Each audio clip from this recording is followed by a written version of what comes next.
Well, look what the priority mailman just delivered. Probably about a 1946 Masco amplifier. Now, this is the first one of these I've ever dealt with, so this will be a learning experience for all of us. I believe that this round spot here is where a Masco metal tag was glued to the Tweed. You see it's got the hamburger grill cutout that we all know and love. Gorgeous grill cloth, which looks very much like Philco radio cloth to me, with the rosettes to hold the speaker in place. Some radio technology here, and a delightful handmade and rather flimsy leather thong handle, which I would not trust further than I could throw the Masco amp. Okay, let's turn it around and see what other surprises are in store. And sadly, those surprises aren't good ones. We're having a kind of a run of damaged amps here lately. It looks like the heavy chassis shifted in transport and tore out these rather short screws from the back panel, and although I don't really see any structural damage, I think when I put it back together I'll probably use some longer screws. These definitely don't look like original Phillips screws anyway. Okay, so the rear view is somewhat blemished by damage, but let's go ahead and pull this panel and take a look at the inside of the cabinet. Before we do that, let's marvel over what I think is possibly the neatest looking control panel that I've ever seen. Look at this, how the dials are kind of worked into the musical motif with the notes. This is just gorgeous. Beautiful artwork. Okay, let's pull it apart, see what awaits us inside. Well, I pull the back panel off and it looks like the protruding chassis here has damaged the ventilation grill cloth here. So I'm going to be sure to glue all this back down so that it's nice and tight and looks good.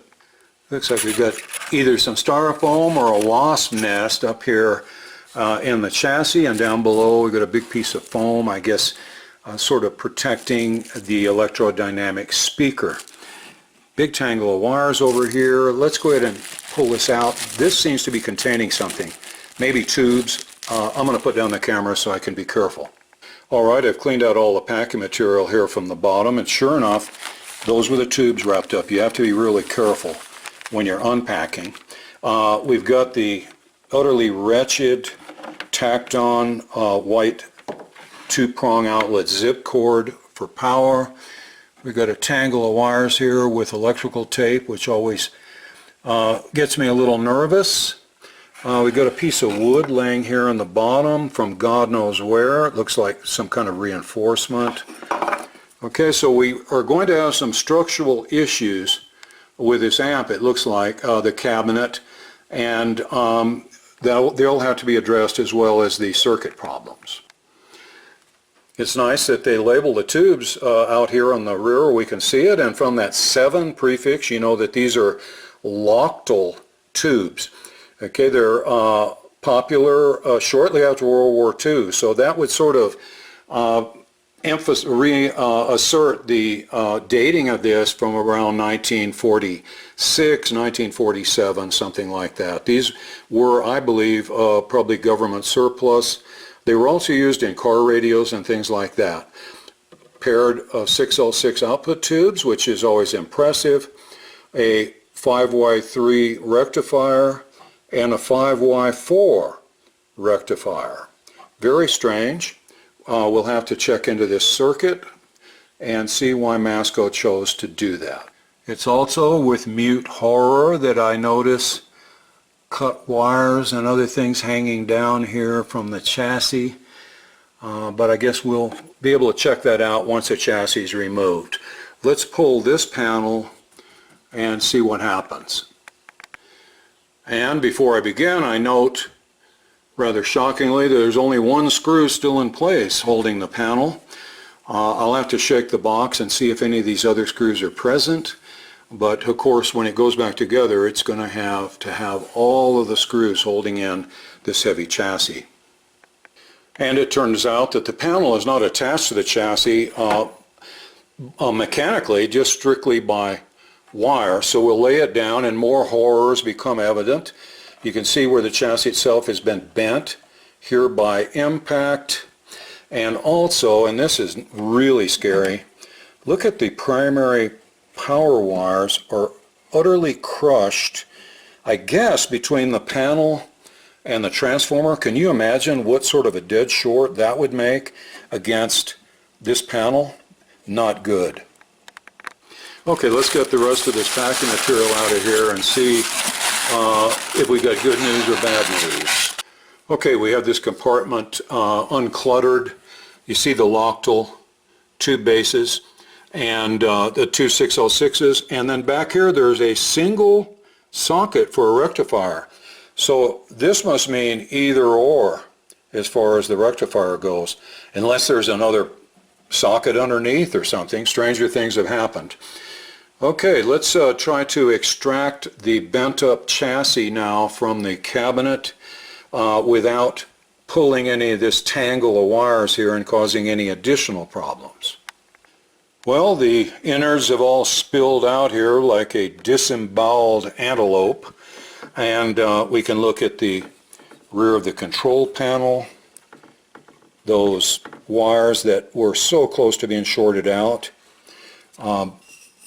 Still only a single socket, so apparently this is not a dual rectifier amp. Mesa Boogie will be so upset.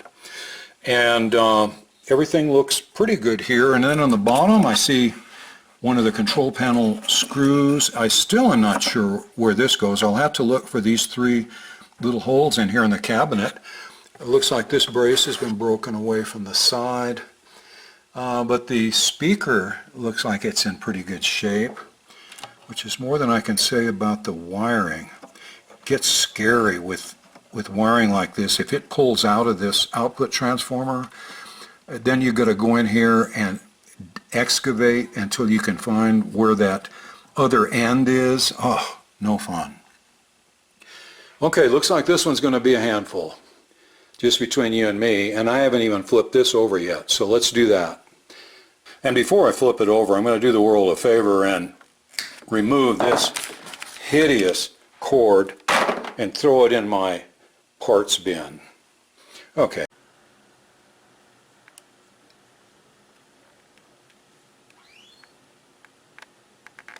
I wanted to share a little tip with you all. If you need 3-wire power cords like I do, and you hate to pay like $6 or $8 a piece, you can order on eBay from Goodwill Industries dozens of these complete cords at $1 a piece or less, and usually with free shipping. And all you have to do is just cut off the female socket, and you've got just a dandy 3-wire power cord for pennies on the dollar. Okay, so that's my tip for the day. Okay, now let's see, get back to flipping here. Okay, let's do a drone flight here over the innards of this beast and notify the Smithsonian that their capacitors are missing. Okay, look at these things. Oh, this is always something that brings joy to your heart. It's very simple, and somebody's been in here and put in orange drop Mallory caps, but then they left these. If anything, these would be the ones I'd be replacing. Okay, but it looks very basic, and also hopefully I'll be able to find a schematic, but I wouldn't bet on it. Okay, so this part here looks like it's going to be pretty straightforward. So let's go do some research, try to find a schematic, and let's get started overhauling this rather waxy looking circuit. Well, my research of course didn't turn up a schematic for this circuit, but it did turn up an interesting tidbit that the name Masco comes from the first letters of Mark Allen Simpson Company, the founder of Masco. And it should be noted that these amplifiers are not made by Valco or anybody else. They're actually made by Mark Allen Simpson Company in Long Island, New York. Now when I hear things like this, it makes me glad that Samuel Haskins and Irving Thompson never made a company to build amplifiers. Or can you imagine if Mark Allen Simpson decided to leave off his first name and to go into business with his son? Boy, I'll tell you, those initials wouldn't be too dignified, would they? For those of you not familiar with Lochtel tubes, I thought I'd take a few seconds here to show you what they look like. They're really unusual, rather large diameter. They have this metal base, kind of short stubby prongs, and then this great big prong that sticks out the bottom that fits into a metal sleeve in the socket and locks in. You see that ring right there around the base? It actually locks in place so that despite vibration or inversion or any sorts of physical motion, the tube will not come loose. Okay, so they're rather strange looking, and they also have a strange denomination. You notice it says on this one 7 and 7. Now don't think that that 7 in the beginning means that it requires 7 volts for its filament. They require 6.3 volts just like any other vacuum tubes of this sort. And as you can see, the 7 and 7 is a duo triode, not unlike a 12AX7 that would be created much later. The 7C7 that is also used in this amplifier as the preamp tube is simply a pentode. And it looks just like this externally, but internally, of course, it's a pentode as opposed to the 7N7, which is a duo triode. And I think we'll see that this, of course, will be the preamp tube, and this second triode is probably going to be the phase inverter. We'll have to look at the circuit to see. Now, while the clamps are holding the glued joints back together as the glue dries, trying to repair the cap. And now welcome to our epic melodrama as the glue dries. Will the wood be reunited with the cabinet? Will the chassis fit back in? Stay tuned to find out. Cabinet. Let's turn our attention here to the filter caps in this circuit. The first one combines a 20 here with a 10 here for 30, and then 20. And that appears to me to be the death cap, so we'll remove it, and then we'll see what the heck this does. You're thinking it might be a cathode bypass cap, but I'm not so sure. Okay, so let's take care of the easy stuff first. Alright, here are the new filter caps installed, and instead of going with a 30 and then a 20, remember this is a 5Y3 rectifier, and 20 microfarads is about as high as it needs to go for filtration.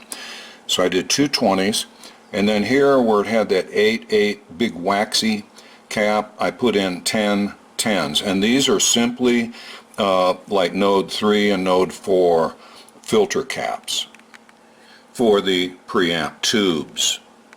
Now here's the finished input wiring, and you can see it's just as simple and basic as it can be. I've got the 1 meg grid leak resistor for all 3 inputs going to ground, and down here we have a 33K grid stopper that is feeding the signal in to the grid of the 7C7 preamp tube. Now it's time to work on the input circuit here of this amplifier, and to be honest, it had a bunch of really weird impedance resistors, waxy caps. It had been messed with previously, so I thought it best just simply to remove those components, start from scratch, and set up a proper input, volume, and tone circuit for our. So my plan is to use these 3 input jacks, set them up with a relatively high impedance to suit modern guitar pickups, then run the signal through the shielded cable up here through this capacitor to the grid of the 7C7 pentode preamp tube.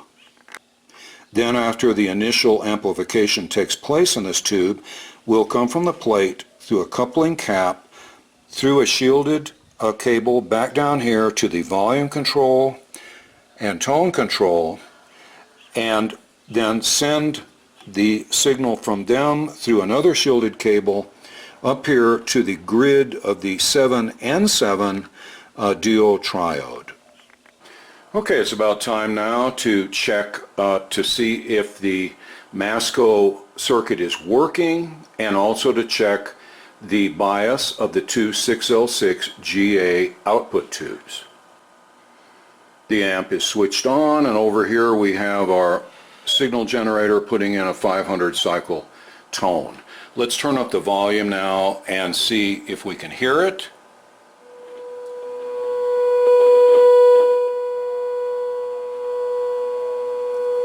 Yes, we can. The volume pot, however, is dirty, and this is one of those that has to be disassembled to be cleaned, unfortunately. Let's write down our bias figures here for the lower 6L6, and then we'll do the same for the upper 6L6. I'm checking the bias here in the second 6L6, and as you can see, the plate current is 16 milliamps higher. So this just isn't a very well matched pair of 6L6s. Let me dig through my tube stash and see if I can't find one that better matches the other one.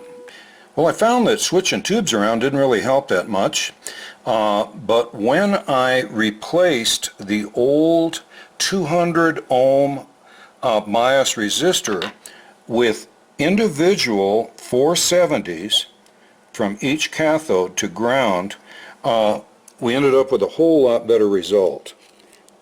As you can see here, 12.6 watts, 13.08 watts, which is surely close enough. Okay, so the individual resistors seem to make the tubes behave in a more similar fashion. The circuit has passed all the preliminary tests, so I thought I'd try to fit it back into the cabinet. Remember, a lot of things that were re-glued in here, and fit the upper back panel, which really didn't have any screws when I got it. So I've come up with an antique set here of Phillips head screws. I'm waiting for the glue to dry in this hole so that the screw can engage enough wood to hold itself in place. Okay, and once we get that done, I'll plug a guitar in here and make sure that the volume and tone controls work properly. Then we'll hand it over to Ollie and Jack for the final testing. Just to show you, you never can tell what's going to happen with the chassis in place. There is apparently a short circuit caused by the metal speaker basket. We were saved, however, by the really bright illumination of our current limiter, and I found that if I pull the chassis back like a quarter of an inch, the short circuit ceased. So now I've got to pull everything out, flip it over, and see where there are at least one or maybe two exposed wires which are touching the speaker basket and creating a short circuit. Okay, I examined the circuit and I have sort of flattened everything and bent it away from where the speaker basket would be protruding. And then just to play it doubly safe, I have glued a fairly thick piece of rubber to the back of the speaker basket, right exactly where the circuit would be close to it. Let's see now if that stops this short circuit. Okay, one disaster averted thanks to the current limiter, which I have placed right here where you can see it. Now we'll start over again and do a quick check to make sure that the volume and tone controls are working. Then we'll turn this over to Ollie and Jack. Let's turn it on. I don't see the bulb flaring, so I think we're in good shape.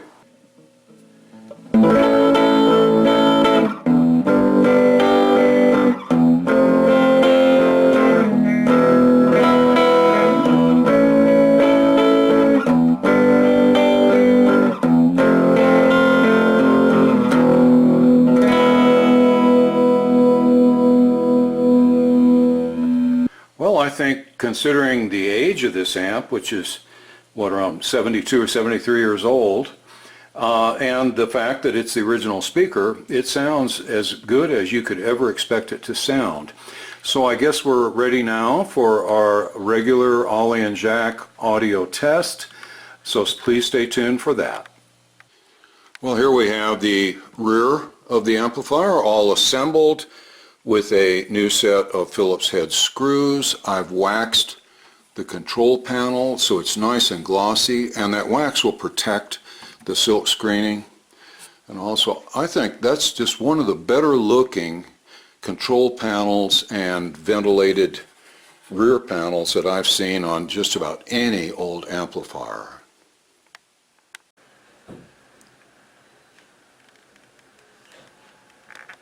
I'm looking everywhere for Jack and I can't find him. Jack, are you here in the bathroom? No, I guess not. Okay, the amp is on and Ollie and Jack are all tuned up and ready to go, so let's play a few tunes through the mighty Masco.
Well, I guess that's about it for this video on the mighty 1946 to 47 Masco amp.